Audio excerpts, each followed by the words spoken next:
Alright, what is good, ladies and gentlemen, is the Themasr reviewer back again with another review, and today we are doing a review for the Angry Birds movie 2. That is right, I managed to rewatch the second one, and so now we are doing a review for it, and so let us just get into it, starting off with the plot. So the plot of this film is that basically, after the events of the first film, the pigs and the birds are now kind of having a petty prank war with each other, where at the start they're just kind of doing pranks back and forth with each other, and Red feels like he finally has like a purpose where he is protecting Bird Island from the pigs. But then when the pigs call a truce, he gets worried because he thinks that all of a sudden if he won't be protecting Bird Island anymore, then the birds on the island are not gonna like him anymore. So he's like treated like as a hero because of the events of the last film, so he is worried about like losing the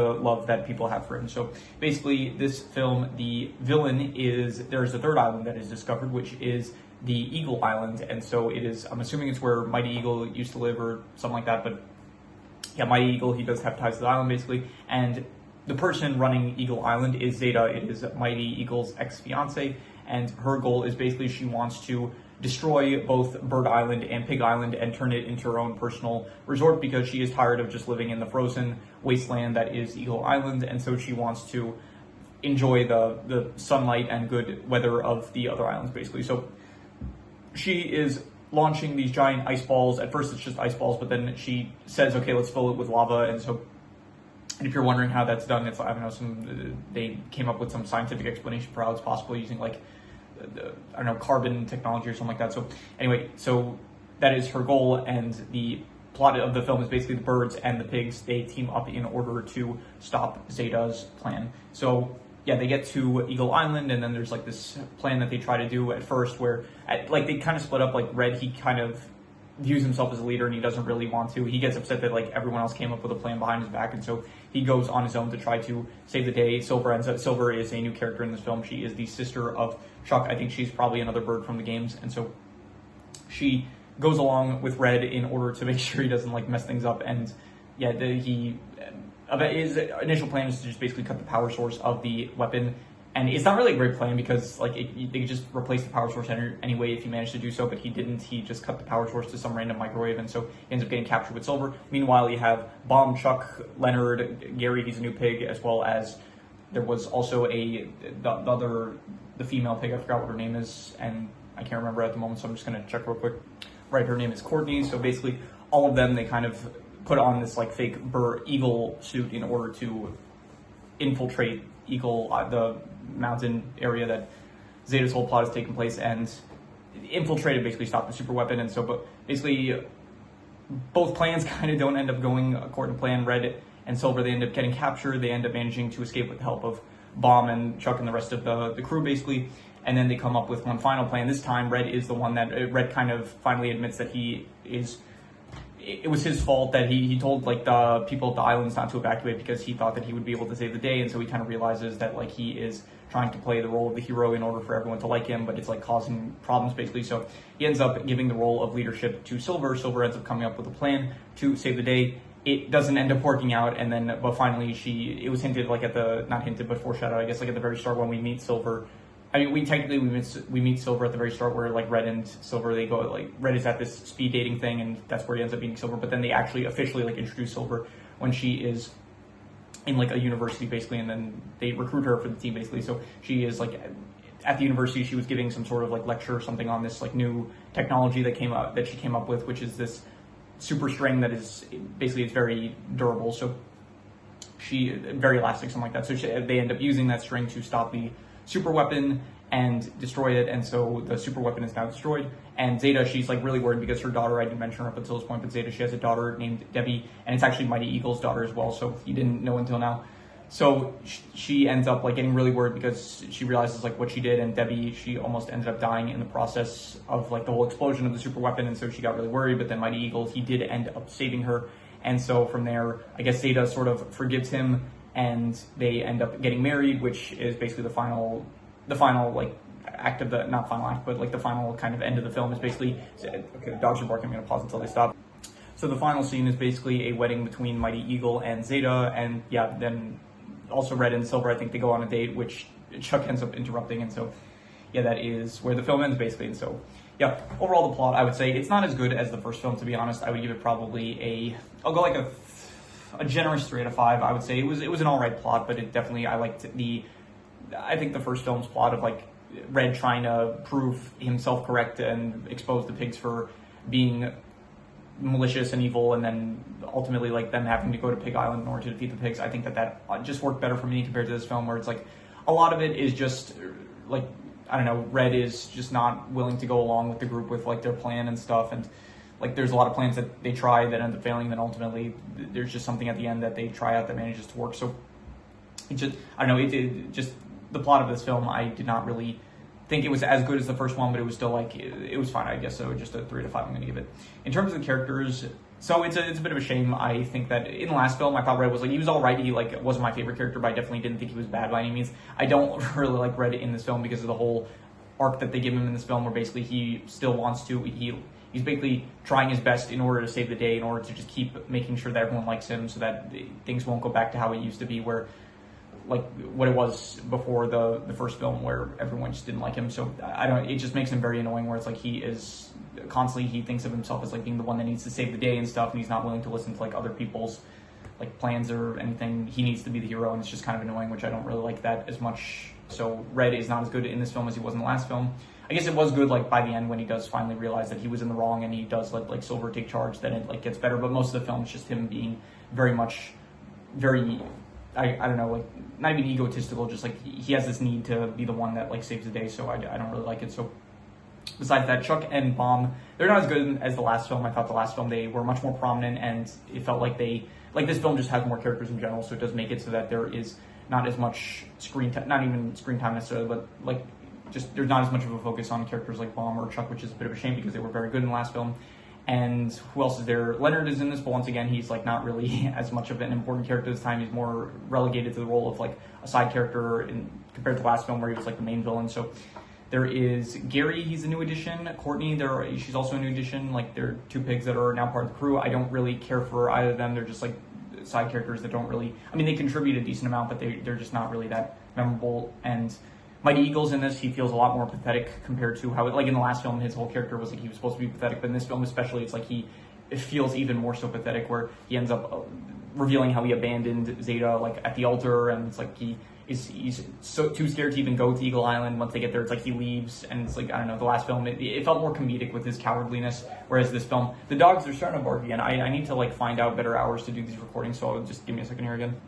Okay, I'm trying something where I just put the double cover back up. I don't really like doing it because it means I don't really get sunlight, which it looks better for the recording here now, but I do like I like when I get some sunlight in my room. So, but I'm doing this just to block out the noise of the dogs barking. So anyway, yeah, so what was I talking about? I think I was talking about the characters, and so yeah, I did mention, so who were we talking about? Yeah, Gary, Courtney, they're, side characters. Mighty Eagle is not as good in the last film. I do like Zeta. I think that Zeta, she feels much more like, I think Leonard, I still probably like Leonard as a villain a bit more because he was like more goofy, malicious and stuff, but then Zeta, she's like less goofy and like more malicious. So I think that it works, and so I do like her as a villain.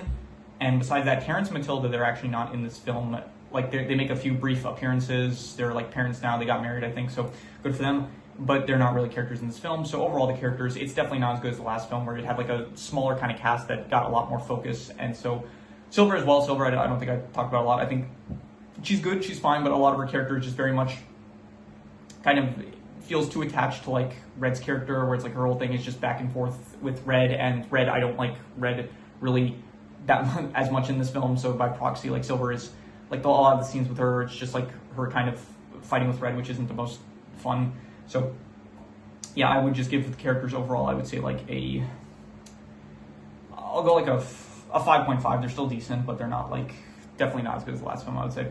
In terms of the settings, this film does not have the kind of more tropical areas like Bird Island or Pig Island even, so it's definitely not as much green. Definitely there's a lot more like ice areas, because that is what this film like mostly takes place in Eagle Island, which is all ice themed, I guess. There's also, I guess, like the pig submarine, which is interesting. Overall, I would say that the settings, it's different. I would give it probably like I'll go like a 6 out of 10. I'll say it's like above average. I don't think that it's probably not as good as the last film, but definitely, it's not bad by any means. So In terms of the art style, it does not look too different from the last film, to be honest. Maybe just because this film came out a few years after, I think maybe it might look a bit cleaner, maybe a bit more modern, but yeah, not really anything different. So I don't remember what I gave it in the last film, but this film I will just give the art style like I don't know, I'll go like a 6 out of 10, I'll say. Yeah, I think that seems fine. 6 out of 10, like above average art style.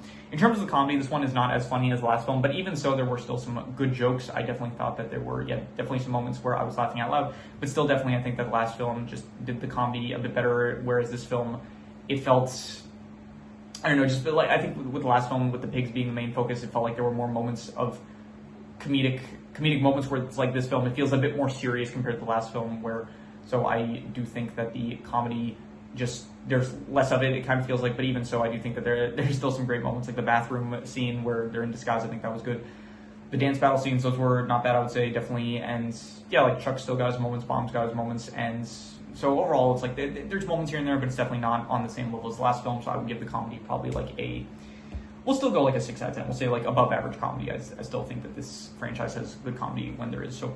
In terms of the worst thing, I think the worst thing is definitely just Red's arc. I don't really like it that much. Like in the last film, it was like, okay, he was upset with everyone, but like sometimes it was justified, other times it was just him being a jerk and stuff, and then he kind of learns that like he tries to get Mighty Eagle's help, but then he realizes like he needs to be the one to save the day, and I thought that was like, okay, it worked for me, I would say, but then in this film, it's just like, oh, because of the events of the last film, and now it's like everyone loves him, and he's worried that, oh, if things go back to being peaceful, it's like no one's gonna care about him anymore, it's like people will only love him if he's the hero, so he very much needs to be like the hero for like all the events that take place in this film, so I just don't really like that plot as much. I would give it probably like, I'm not gonna say it's bad, I'm just gonna give it like a 4.5, I would say it was not good. And in terms of the best thing, I would say the best thing is, I'm not really sure, I don't really have a best thing in mind, I would say, so try and think if there was any specific insight. I'll tell you what, I think the final, like, the third act, I think once, like, Red actually gets out of his whole, like, oh, I need to be the hero, and when he finally gives, like, Silver the opportunity to be in charge, I think that's when I was, like, most invested, I would say, and the whole final plot, like, the final plan that Silver comes up with to launch a ice ball into the super weapon itself to destroy it, and then that not working, and then Mighty Eagle coming in, and, like, that whole scene where Zeta kind of chews him out, basically, and then they use the super string, and then, yeah, all that, I would say, probably, like, the final kind of end towards the film, I would say, was my favorite part. I would say it was, I'd give it, like, a 7 out of 10, even though I'd say it was, like, pretty good, I would say. So, yeah, that is all of these scores. Any extra notes I have? Let's see, anything, I'm just gonna say what I didn't already mention. I did like the ice meteors. I think the ice meteors were actually really cool, like the scene where Mighty Eagle's mountain got destroyed. I think that was very cool, like visually, it feels very giant and imposing and stuff, and like very powerful, so I did like the ice meteors. There was like the side plot going on with like these baby like birds, and as well like later on baby pigs as well, so where basically these, I'm pretty sure at least one of them is like the daughter of Terrence and Matilda. I'm not sure if all three of them are, but basically these birds, they're like they're playing pretend and stuff. They're pretending like pigs versus birds, that kind of thing. And so they are using rocks, but then this one bird keeps on forgetting that they're supposed to be eggs. So they end up going to get like actual eggs from that Terrence is supposed to be watching. And so they take it, but then the eggs end up like drifting offshore. So it's like it honestly, it's very similar to like a Scrap plot from Ice Age, where it's like it would cut between the main plot and the Ice Age films to like whatever Scrap was doing at the time. But I think it worked much better with Scrap because it was like very much slapstick comedy, whereas with this it just feels like we're watching these baby birds kind of attempting to get these eggs back, but it's definitely not as funny as like when Scrap does in the Ice Age film. So I don't really think that worked as well. And honestly, maybe I could switch maybe like my least favorite thing with the whole like Red's arc in this film with, I guess, the baby pig side plot, because not baby pig, the baby bird side plot, because I didn't really like that one either, but I'm just gonna keep it as it is. So, and I did like the moment where it's like, I like when Zeta said you all had the chance to evacuate, because it does kind of, that at the very least does show like how stupid Red was being, of like not, like, she was like, you had the chance to evacuate, like this is on you, the fact that I'm going to destroy like your, I mean, it's still very much like Zeta's in the wrong here, but I do like that. I thought that was a good scene, like kind of showcasing that Red was like definitely not thinking straight, and I just like the delivery on set. I think the voice actress, I don't know who it is, but it sounds familiar. I think she voices someone in Ice Age, I'm pretty sure, but I do think that the voice actress, she did a good job with Zeta. So yeah, that is all the extra notes, so I'm going to do the calculations. So King Crimson. Alright, so it ends up coming out to only about a 6 out of 10, which would be above average, and I still think I gave it higher. Honestly, I think the first time I watched both Angry Birds movies, I think I kind of liked the second one maybe a bit more than the first, but on rewatch, I do think that the first one was kind of a bit better in my opinion. It's kind of similar to Sing as well. I think Sing, the first time I watched both Sing movies, I liked the second one more than the first, and on rewatch, I like the first one than the second, so I think it's like a similar case here where I think the first one was better than the second one. I would give probably the second film, I would give it like between a 6.5 to a 7. I would say it was between good and pretty good, and I'm going to be harsh with it. I'm just going to call it 6.5. I thought it was a good film, but definitely I think that the first film worked better in my opinion, so I'm just going to give it a 6.5, and maybe if I let it marinate, maybe it would raise to like a 7 or something like that, but for now I'm just going to go with the 6.5. So yeah, that is pretty much all there is to it. So if you have any recommendations, any shows, movies, video game stories, anime, manga, web series, anything that you want me to review, leave it in the comments and I will maybe possibly check it out. With that said, that is pretty much all there is to it, so let's leave it at that.